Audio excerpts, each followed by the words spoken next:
Everybody overheard us. If everybody could take their seat, I'd like to call to order the Greater Syracuse Property Development Corporation meeting Tuesday, January 20th, 2026. And before I get started, I just want to express my appreciation for any representatives from any of the local government entities, including the state, and of course the county legislature and the city council, because without their support, the land bank can't fulfill its mission. Our first thing is a roll call. I see all our members are here. Proof of notice has been posted, correct, Caitlin? Correct. Minutes of the 12/16/25 meeting. Has everybody had a chance to review those minutes? Yes. Yes. I'd like to ask for a motion to accept those minutes. So moved. Second? Second. All in favor? Aye. Any opposed? Executive summary and financial statements. So the financial statements to the end of November are in your packet if anyone has any questions. Any questions? Hearing none, I'll ask for a motion to accept the executive summary and financial statements. So moved. So moved. Jonathan, second? Second. Second. All in favor? Aye. Any opposed? New business, and I'm going to hand it over to Caitlin, our director. Thank you, Pat. Thank you all for coming this morning on a very early, cold day. And I want to thank our board of directors here who are all volunteers who give a significant amount of their time to dealing with land bank issues and supervising our operations, and their dedication is much appreciated. And our staff here, if everybody wants to just give a wave if you're a land bank staff person, there are 7 in addition to me here that do excellent work and do so much to go above and beyond all year long. And in particular, I want to thank Chevelle for putting this event together this morning. Thank you very much, Chevelle. Where is Chevelle? Oh. We are going to start. Did I do something?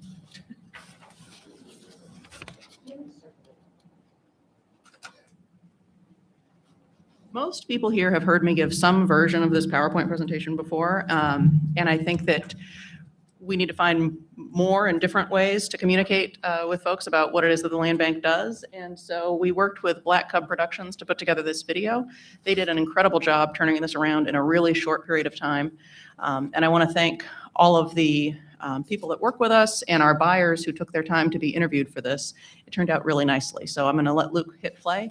If you're watching this at home and you can't see very clearly, it is on our YouTube channel.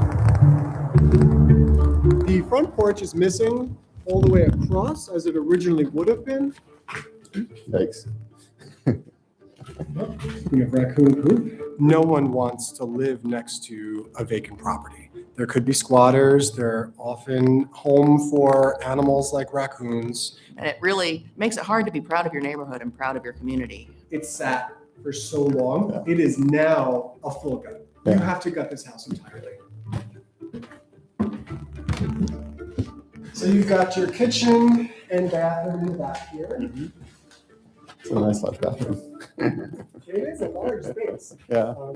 As we continue to get more properties through tax foreclosure, getting them listed for sale, finding buyers that can complete these renovations, it's offering more housing for our community, good quality housing. We're excited about trying to remove that negative influence and make people proud of where they live, make our neighborhoods beautiful places to be. I'll take it.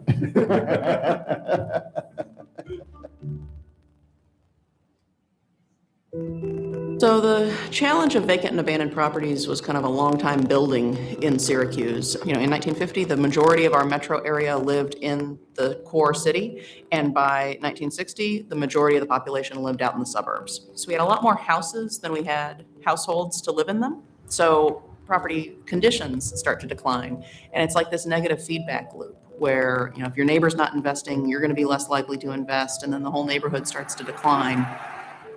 There was a house here at 251 Baker Ave, and it was years of broken windows, animals moving in. It was just an ugly sight. This house, we lived here all our entire lives. A lot of kids, we played together on the street. It was a real sense of community. You know, there were houses, You know, there were houses in some of what are lots now. When you grew up having a really positive and highly energetic vibe to a point where there's a sense of hopelessness, it really does have an effect on you. And so you kind of drive as fast as you can through the block. So the Land Bank is a nonprofit, but we're also a local public authority that was jointly created by the city and the county to address the problem of vacant and abandoned properties. 48% of people who own property take on the full tax assessment of 100% of the properties, because 52% of our property owners are not-for-profit and don't pay taxes. So putting human beings back into these properties is first and foremost the most important thing. But as the mayor, also putting them back on the tax rolls to further increase that taxable property in our city. We still get all of the city's tax foreclosures.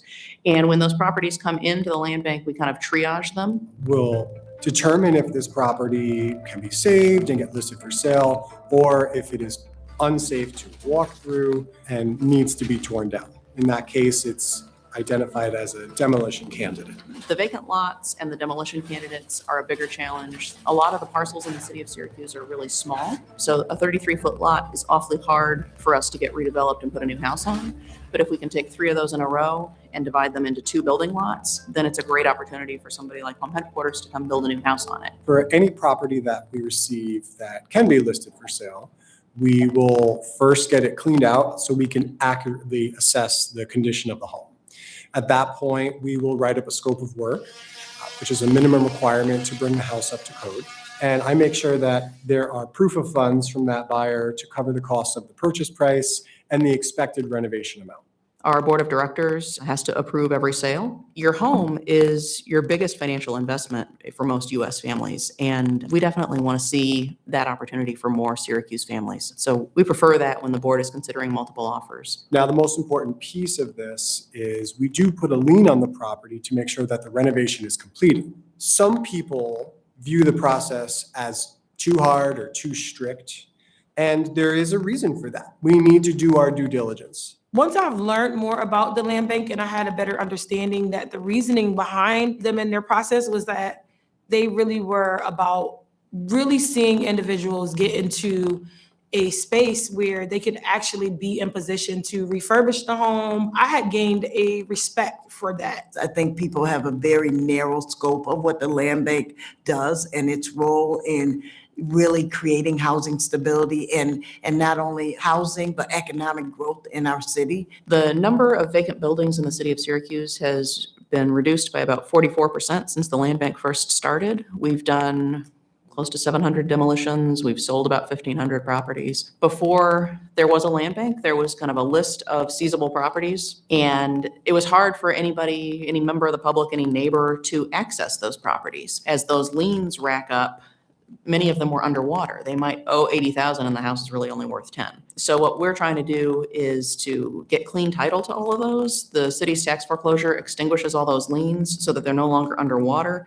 And now we can start at least at zero for somebody to be able to buy that property without any liens or encumbrances against it and invest and actually make some money for themselves, for their family, improve the neighborhood that they live in. Looking for the home through the land bank was exciting because we knew that we wanted to find a home that we could make our own and modify to fit us. I think my favorite thing is when my friends kind of walk in the house for the first time and they're kind of like, wow, you did all this? And I'm like, oh, actually, yeah. Like, it doesn't feel real all the time. Well, the first house that I actually bought from the land bank was a house that the city was going to demo. After I did that house, it was nothing that I couldn't do. It really kickstarted my mission to try to do these houses in these neighborhoods, because no one's going to go in there and put money up. And the only people that's going to help our community is the people that actually live in the community. As he improved a house, you would see other neighbors start caring about what their houses look like. So it really started to improve that whole surrounding area. To be renovating this home and have so many community members stop us and say how much it meant to them and how much it meant to the community and how that was their favorite house in the neighborhood. And that was just like, wow. It's like a hug that you get for just doing a good job. I don't think it's any secret that there has been a deterioration of housing over the years, and I think we've got sort of a once-in-a-generation opportunity to build it back. We are growing, the city is growing, and we're really fortunate in the city of Syracuse that we have thousands of opportunities, these new build lots that are in communities that already have infrastructure. We already have the water and the sewer and the roads, so we can accommodate a lot of that growth here in the city of Syracuse. But it's really important that we all have the same vision in mind and make the process as smooth and transparent as possible. And that's what we're doing with the Syracuse Land Bank right now. This is urban planning at its finest. We have a need for good quality housing, and that's exactly what we're doing. It gives hope, right? Because it shows that this community is worth the money, that we are deserving. It makes you want to stay here. Well, that was terrific. Great job. Okay. Thank you to everybody that put their time into that. It was really an incredible group effort. And it does look like maybe there's a glare for those that are watching on YouTube at home. So that video is on our YouTube channel. And all of these slides, if you can't see them very well, are also going to be posted on our website later today. So at this point, we usually do kind of a look back at what the land bank has done over the past year. So I'll go through these as quickly as possible. We acquired 133 properties, which was up from the previous year. That dip in 2020 that you see was because of COVID, and the dip in 2023 was because of the Tyler versus Hennepin County Supreme Court case that required the city to rewrite their tax foreclosure law. Since then, they have resumed foreclosures and are ramping up, but we think it's really important that we get back to where we were in 2016. There are still thousands of seizable properties in the city of Syracuse. And like Carrie said in the video, I think we have kind of a once-in-a-generation opportunity. New York State is investing more money than ever before in new construction, and we want to assemble as many new construction sites as we possibly can. As far as properties sold, 2025 was pretty rough, I'll be honest. We had a record low number of sales and a record low number of structures sold. And I think what we're experiencing here are delayed effects of that dip that we saw in 2023. We are just running out of structures that are salvageable to sell. And you know, as our acquisitions ramped up in 25, I expect that you'll see sales ramp up again in 26. We have more new structures coming in that we're processing. It just takes a little bit of time to get them cleaned out. Occasionally, we have to provide relocation assistance if somebody's living in there at the time of foreclosure. So the dip that you see in the properties coming in is kind of followed a year later by a dip in properties going out. Sales revenue trends, this was also pretty rough in 2025. It looks like we brought in just over 700,000. In fact, 211 Ashworth was our one outlier this year that sold for 215,000, but we really only netted 24,000 from that sale because there was a lawsuit related to a previous foreclosure on that property. So our net is really our gross is really 547 in sales this past year, which is, you can see, is significantly lower than what we've experienced in past years. Our average sales price is up to just under 35,000, but really that's thrown off by that outlier. As you can see there, the 211 Ashworth is all the way over on the right, that one dot. And our median sales price was actually $12,000 for a structure in 2025. Since 2023, we have been selling more lots than structures each year, and I'm not sure if people are really aware of that trend. And until I saw this graph that Terry put together, I didn't really fully wrap my mind around it myself. So thank you for all of the data analysis that you put into this presentation, Terry. So it's good for us to be aware of. Like I said, there is more of a focus on new construction, and we are selling more vacant lots to our partners like Home Headquarters and Jubilee and Housing Visions. And that was really significant in 23 and 24. In 25, we sold fewer properties for new construction, but there were still some in there that were sold for new construction. Historically, about half of the structures we've sold have been for owner occupancy and about half for rental. This year, we've really shifted, and about 90% of the structures we sold will be owner occupied. Either the buyers themselves are going to live there, or they were sold to flippers that are required to sell them to owner occupants. It's a little bit off from this pie chart that you're looking at because that includes vacant lots that were sold as well. But I'm very impressed that we are shifting more and more towards owner occupancy. You've all heard me talk about this before, that our model is basically to crowdfund neighborhood revitalization. We can only do so many subsidized projects a year, and we really need to move a much more significant number of vacant properties in order to transform our neighborhoods. So we rely on good, local, responsible investors who we have vetted to renovate these properties, and they've invested a hell of a lot of money over the past 12 years.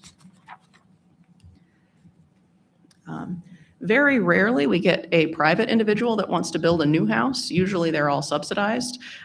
This is a property, it was originally called 118 Willis. It was full of mold, and we demolished it using New York State funding.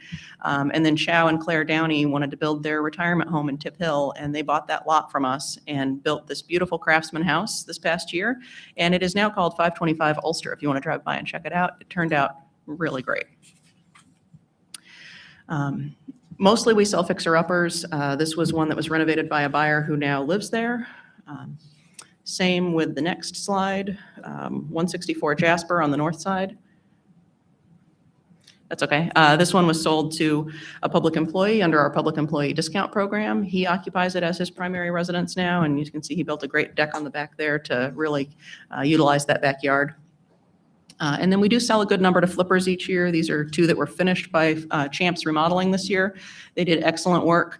You know, a lot of our buyers just don't want the aggravation and the frustration of having to do a major renovation themselves. And so by partnering with flippers, we can get more move-in ready stuff out there on the market.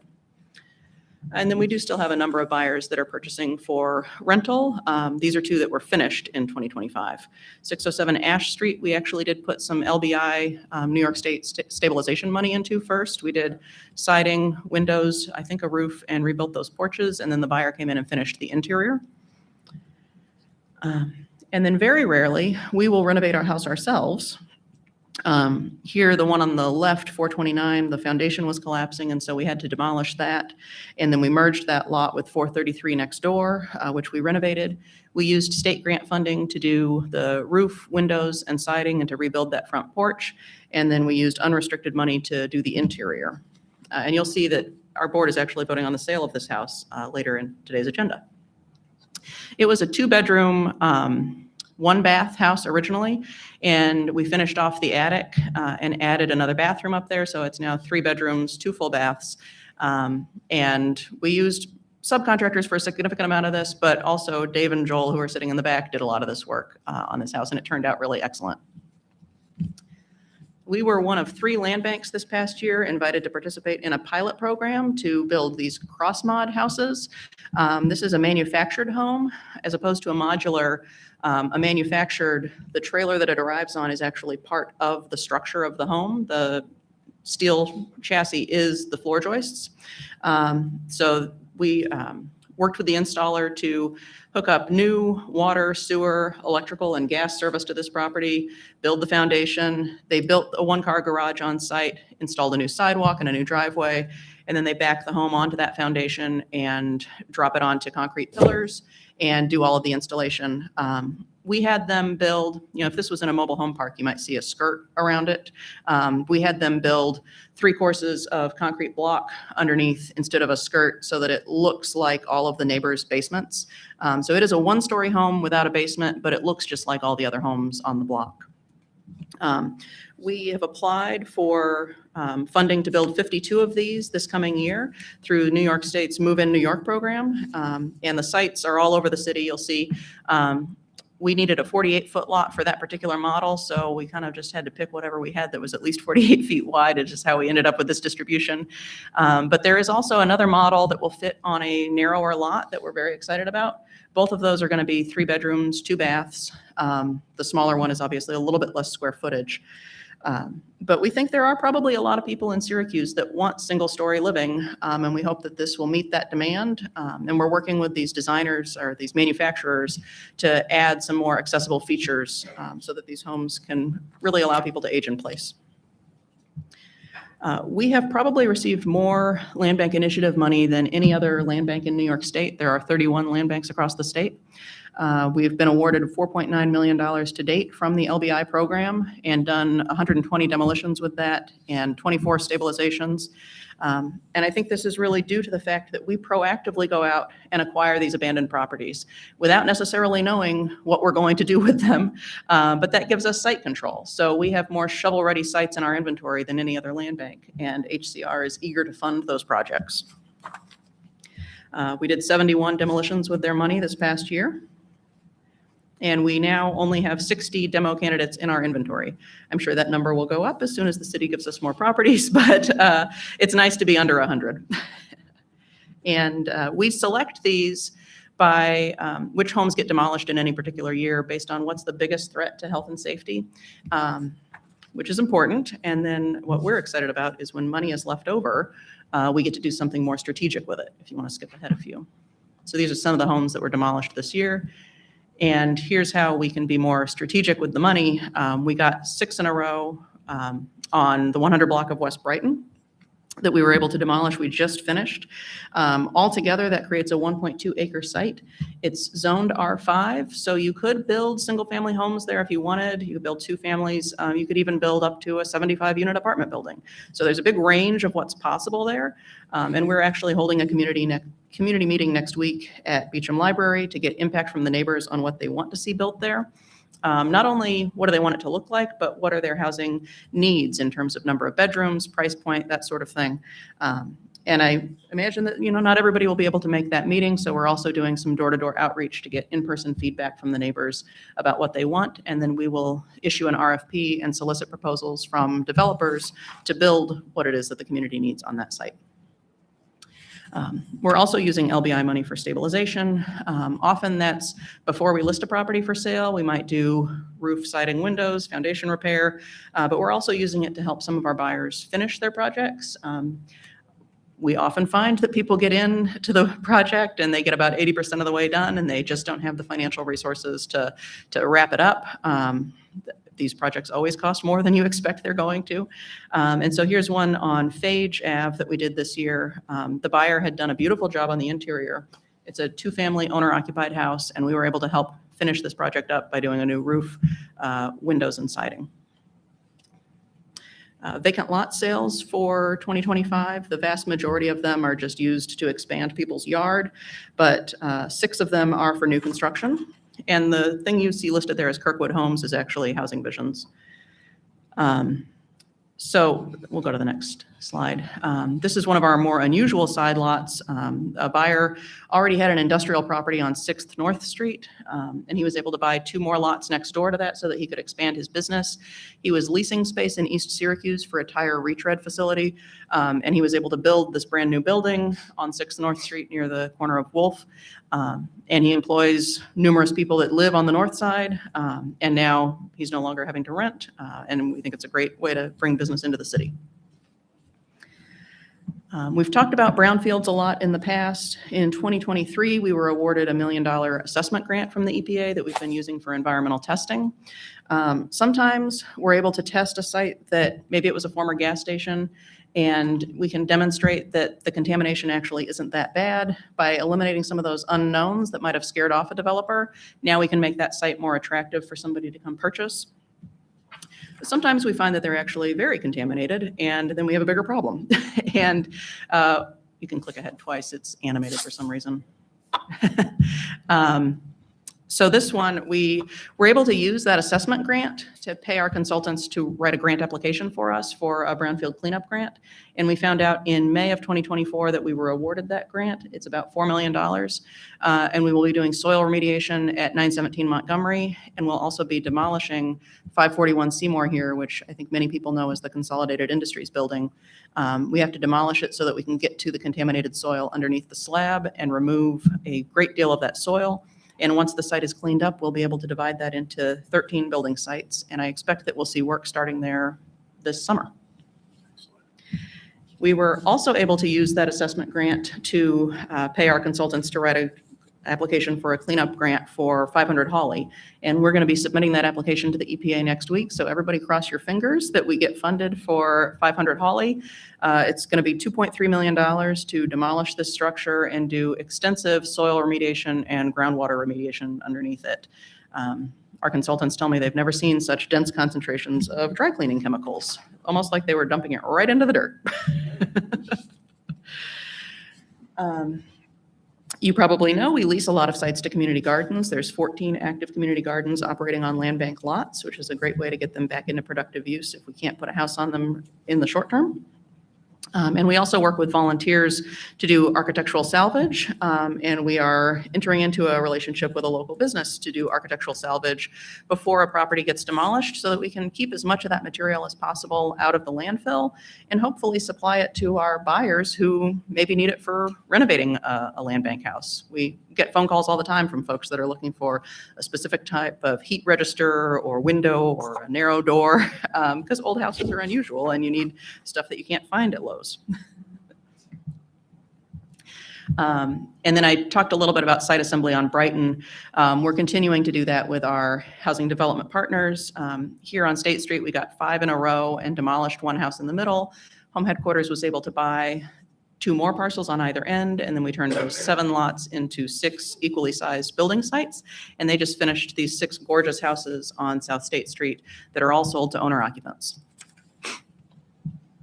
Similarly with Housing Visions, I think we had 5 in a row that we turned into 4 building sites on Shawnard. We had to demolish 314 Shawnard back in 2017 with grant money from the Attorney General's office. And we were able to put those together and have them shovel ready when Housing Visions was able to get their funding for the Creekside Landing project that they wrapped up this year. There is an unprecedented amount of investment coming from New York State right now for new housing, and this is kind of an all hands on deck moment. You can see this map in a little bit more detail. I think it's pinned at the top of our Facebook page, but it shows how we're partnering with all kinds of groups to get new homes built in Syracuse. Depending on the color here, we're working with Syracuse Habitat for Humanity, Jubilee Homes, Home Headquarters, Housing Visions, and the Southside Community Growth Foundation, and then some that we're planning on building ourselves, all with different state grant funding programs. So there's a lot of activity happening. While we hold these properties, we might as well use them for real-world training environments. Syracuse Code Enforcement uses one of our houses every year to do training for folks that need to be able to identify code violations. So if you're working in housing, helping relocate families, and you're inspecting units, you need to be able to identify problems, and so they use our houses for training for that. Police and fire also use our homes for training. If we give the fire department a list of demolition candidates and they practice cutting holes in the roof to vent fires. And then the most exciting training is a partnership between the Syracuse Fire Department and the New York State Department of Homeland Security, which I didn't even know existed, but apparently they provide assistance to municipalities, in this case, to train their canines in sniffing out accelerants after a fire when they're doing an arson investigation. So who knew that the fire department has canines that are trained in that? And then, our team just does a huge volume each year of property maintenance on these properties that we hold in our inventory. Can you believe we had 1,600 tires dumped on our properties that were disposed of last year, 5,000 individual incidents of having to shovel sidewalks when it snowed, lawns mowed, 20,000 cubic yards of debris. It really adds up. And then folks usually ask, what are we doing with these properties in our inventory? And I'm not going to go into this in great detail, but it will be on our website for anybody to review that shows how many are pending demolition, pending sale, et cetera. And to date, we have sold almost 1,500 properties, facilitated a great number of renovations and new constructions, and demolished over 700 homes, although we do still have a ways to go. And that's leveraging, like I said, $54 million in private investment and generating about $2.6 million a year in local property taxes.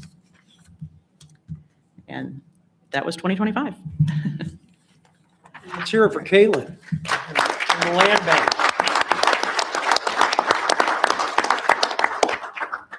I was on the city council before the land bank existed.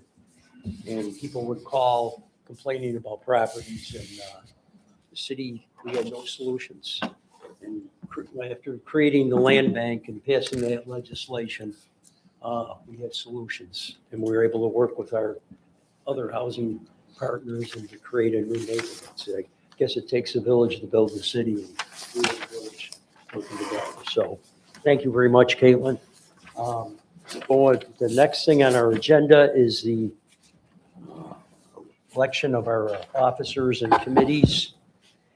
I'll read them. I'll read through them. The first of the B, elect officers and committees. The officers and committees currently include Patrick Hogan, Maurice Brown, Michael LaFleur, and Jonathan Logan, Chair, Vice Chair, Treasurer, and Secretary. The Audit Committee is Michael LaFleur, Jonathan Logan, Patrick Hogan. Governance Committee is Patrick Hogan, Michael LaFleur, Oceana Fair. Finance Committee is Michael LaFleur, Patrick Hogan, Oceana Fair. Personnel Committee is Maurice Brown, Patrick Hogan, and Jonathan Logan. And I'll ask for a motion to accept those committees. So moved. Second? Second. All in favor? Aye. Any opposed? Okay, and then I'll go to readapt our mission statement, policies and procedures, and I'll ask if there's any questions of anything. Anything, okay? Hearing none, I'll ask for a motion to accept the readapt of that mission statement, policies and procedure. So moved. I'll move second. Second. Second, all in favor? Aye. Any opposed? And then I'll ask Caitlin to go through the authorized sale of properties for this agenda. Yes, we have a single-family home and the vacant lot next door on West Onondaga Street that we are proposing to sell to a buyer who will renovate it and flip it to an owner-occupant. 433 Warner that we just showed a moment ago. We have an application from Tommy Fair, who will live in the home. 1131 Lemoyne Ave is a vacant single-family home. We also have an application here from a flipper who will flip it to an owner-occupant. 112 Fernwood is a vacant single-family home. Similarly, we have a flipper who will resell it to an owner-occupant. And same with 528 South Midler, another single-family home. This buyer has purchased from us before, and they would flip it and sell it to an owner-occupant. Then we have some vacant lots. 424 Bishop is a non-conforming lot. It's only 33 feet wide, and the owner-occupant next door would like to purchase it. We want to sell a portion of 539 West Colvin Street to a landlord next door. Where does this landlord live? To merge with their property at 535 West Colvin. We'll carve this lot up into a couple of pieces, and the remainder will be merged with 119 Hope Ave. We also want to sell a portion of 1913 Midland Ave. The neighbor's fence is encroaching on our lot, and rather than having them move the fence, we can move the property line, and that will still leave us 69 feet for new construction. 270 West Corning Ave is only 33 feet wide, and we are proposing to split this between two owner-occupant neighbors. Any questions from the board regarding authorizing sale of these multiple properties? No. Okay, hearing none, I'll ask for a motion to accept them, authorized sale of multiple properties. So moved. Okay, Jonathan, second. Second. Second. All in favor? Aye. Any opposed? E is waiver of remaining sales price at 366 West Onondaga in exchange for a lease credit. This was on your agenda last month and tabled. We're under contract to sell 366 West Onondaga Street for $25,000, and we are holding a $1,000 deposit. The request from the buyers is that we waive the remaining $24,000 of purchase price in exchange for an equal valued rent credit. That would cover about 6 months of rent in our new location. But that benefit would come to us, obviously after the renovations are done and we move in, so maybe at least a year down the road. So we're holding on a new home for the land. Yeah. Very appropriate. Any questions? Okay, I'll ask for a motion to waiver remaining sales price at 366 West Onondaga Street in exchange for equal lease credit. Make the motion. Motion Michael, second. Second. Second Jonathan, all in favor? Aye. Any opposed? Sale of 342, 348 Furman Street to Doreen. Dorena Brown lives in this home. It was her mother's home. She should have inherited it, but they were unable to settle her mother's estate. There has been a excess proceeds claim submitted, so we'll go through that process, and Judge Paris will determine if there are other heirs that should get a portion of the surplus proceeds. And then what we would like to do is, once that is settled, sell it to Ms. Brown for the amount that she's received in surplus proceeds settlement. So basically, she gets the house instead of the cash. And it would enable us to, avoid displacing her and keep this home in her family. Any questions? Okay. I'll ask for a motion to sell 342, 348 Foreman Street to Dorena Brown. So Oceana, second? Second. Second, Jonathan, all in favor? Aye. Any opposed? G, authorize land bank to contract foundation repair of 151 Clyde Avenue. We're under contract to sell this home to an owner occupant, and it turns out that it needs more extensive foundation repair than we initially realized when we listed it. We've got multiple quotes here, and we are seeking the board's authorization to contract with Woodford Brothers for their more limited proposal of about $28,000, and then with Wet Basement Solutions for them to install a drainage system and pump to pour a concrete floor in the basement for $12,500. And both of those would come from Land Bank Initiative funds. Any questions? Okay, I'd like to ask for a motion to authorize land bank to contract for foundation repair at 151 Clyde Avenue. Motion? Jonathan, second? Second, Michael, all in favor? Aye. Any opposed? Okay, H, renew contract Catholic Charities for relocation assistance. Lastly, we would like to renew our non-competitive contract with Catholic Charities. It's a sole source procurement because they are uniquely qualified to provide these services here in Syracuse. And we're proposing to renew at the same level as last year, $60,816 to relocate up to 24 households. That provides case management services, but it also funds a pot of money that they can draw on to help with first and last month's rent and security deposit and moving expenses if necessary to make it easier for people to move out of substandard conditions. Any questions? Did we use all of this this year? Yep. And then a little bit more. So should it be more than? I think maybe let's revisit it. We didn't run out until mid-December. We'll see what volume of occupied properties we get, and if we have to revisit it mid-year, we can. Any other questions? Okay, I'll ask for a motion. Renew contract Catholic Charities for relocation assistance. So Jonathan, second? Second. Second, Oceana, all in favor? Aye. Any opposed? Okay, before I ask for an adjournment, I'd just like to reiterate that I'd like to thank the city of Syracuse for dog and serving the people we work with to continue with this mission, which is very important, revitalizing the city's neighborhood through the land bank. So anything else?